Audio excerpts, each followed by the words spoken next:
అసాంఘిక శక్తులని పట్టుకోవడానికి సోదా చేస్తున్నారా? లేకపోతే ఉగ్ర మూలాలకు సంబంధించి ఇప్పుడు దేశవ్యాప్తంగా సర్ప్రైజ్ చెక్ చేయమన్నటువంటి కేంద్ర ప్రభుత్వ సలహాల మేరకు చేస్తున్నారో తెలీదు గానీ, హైదరాబాద్‌లో పోలీసులు ఒక్కసారిగా కార్డన్ సెర్చ్ అంటే ఒక ప్రాంతం మొత్తాన్ని దిగ్బంధించి ప్రతిదీ చెక్ చేయటం అన్నటువంటిది చేస్తున్నారు. తాజాగా రాజేంద్ర నగర్ పి&టి కాలనీలో ఈ సోదాలు చేస్తున్నారు.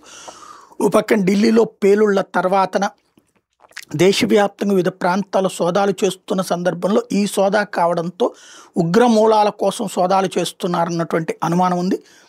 స్పష్టత రావాల్సినటువంటి అవసరం, ఎందుకంటే నిన్ననే అహ్మద్ అనేటటువంటి వాడుని పోలీసులు అరెస్ట్ చేశారు. వాడిని హైదరాబాద్లో అరెస్ట్ చేశారు. వాడు ఈ ఢిల్లీ బాంబు పేలుళ్ల కేసులో అదే వన్ ఆఫ్ ద అక్యూజ్డ్.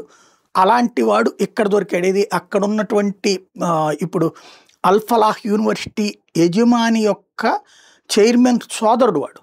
అట్లాంటోడు అప్పట్లోనే కోట్ల రూపాయల డబ్బులు మోసం చేసినటువంటి కేసులో అల్-ఫలాహ్ యూనివర్సిటీ చైర్మన్ జైలుకి వెళ్ళొచ్చాడు.